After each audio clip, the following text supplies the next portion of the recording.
So, Trench 4, we're into week 5, so extra time, I suppose. All the students have gone, and we're down to a skeleton crew, and we're just finishing off some final bits of recording, but we've basically finished the excavation and the majority of the recording of this, the structures within Trench 4, and what a season it's been, really. We've obviously uncovered the buildings that the Edwardians uncovered. We got down to the position that they left it at, uncovered all of the structural elements, the walls, the floors, the peli stacks, this enigmatic structure here. But on top of that, we've excavated some slots through. So we've excavated down through the floor surfaces to try and establish the relationships between the walls, to check the phasing that the Edwardians came up with, and it's been really useful because we have actually established that they didn't get it quite right. So we've been able to work our way up from the earliest, so the wall that I'm standing on, the green sand structure, by checking these relationships, by seeing the fact that the gravel foundations of this wall are present in this slot here, also telling us that the earliest phases run underneath some of the later walls. So that's amazing to establish that. So in reference to the kind of Edwardian plan, the Edwardian phasing, we've picked up so much more detail. So just looking at this wall elevation, the Edwardians marked this on as a single wall. But we can see by chipping away a little bit of the plaster, little bits of the render that cover up some of these features, that we have so many phases, so many kind of sub-phases of activity. So there's a cut coming through here, they've inserted this brick stack, there's elements of this early wall are still surviving up to a couple of courses, and we have all of these insertions. So we have what look to be peli stacks, which are just sort of put on their side and then inserted into the wall. Is there an entrance through here? Is there blocking? It just goes to show that there's just so much more detail and so much more to be gained than you'd think from just looking at that Edwardian plan. One of the ways that we sort of build up our phasing from earliest to latest is to look at the structural details of these walls, look at the junctions. So you can see where this wall turns a corner. We can look at how the two walls relate, whether they butt up to each other, whether they're keyed into each other. If they're keyed in, they're quite likely to be one contemporary build. But just in this junction, you can see that there's elements of this wall kind of butt up against this wall, butt up against this one, but it looks as if part of it may have survived, suggesting that there's some sort of rebuilding. It's probably a broadly contemporary space, but they're rebuilding elements of this wall, maybe because it's due to subsidence. So it just gives you an indication of the complication, the level of detail that there is. Yeah. So this is actually the external face of the wall with the blocked stoke hole. This is the blocking and this is the stoke hole structure.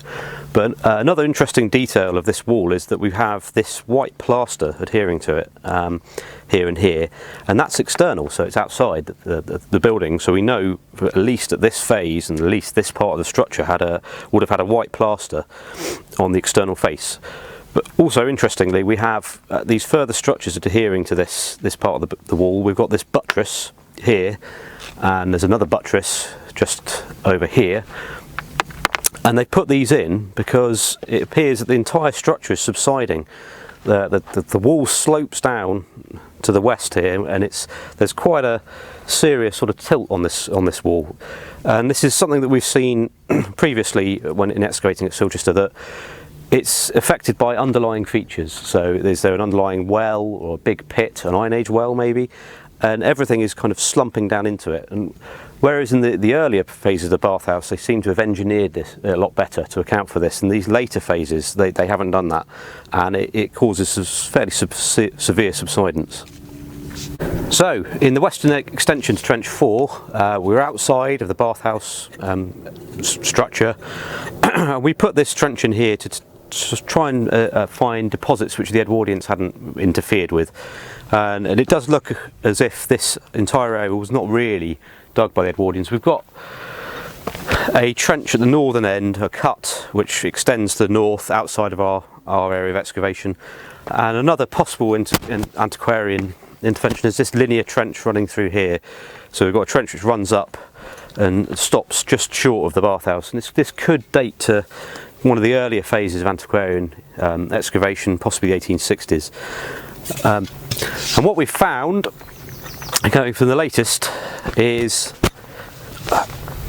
rubble collapse. So this is actually in situ wall collapse. We can see the coursing, the tile and the flint courses of a wall which has fallen onto the top of presumably fairly late gravel surfaces. So we've got a gravel surface running through here with a slight camber on it, so potentially some sort of little lane running through, gravels, sort of trampled out bits of tile, and underneath that we've found, which is a bit of a surprise, this large ditch running roughly north-south, and in the base of this ditch we found a fairly poorly preserved, but preserved nonetheless, wooden stake. And on the Edwardian plan we had a series of wooden stakes running out, again roughly north-south, in the same alignment as this ditch. So it looks at the moment as if this ditch actually contained those stakes, the stakes that the Edwardians encountered.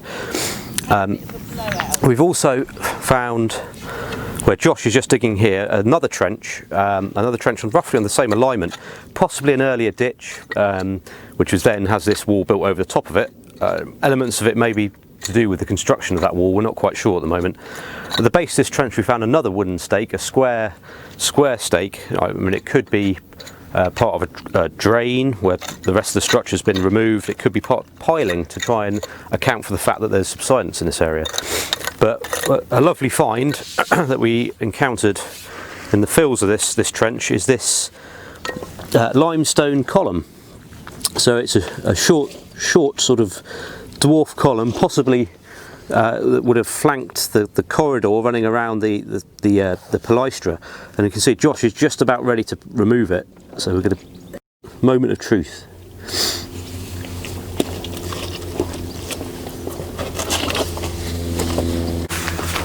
Cool.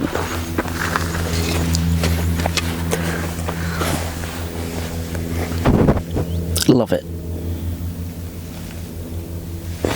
That would be one of the palestra ones, wouldn't it? Yeah, definitely. Is there anything on it? There's no ogham on it or anything like that. Oh well.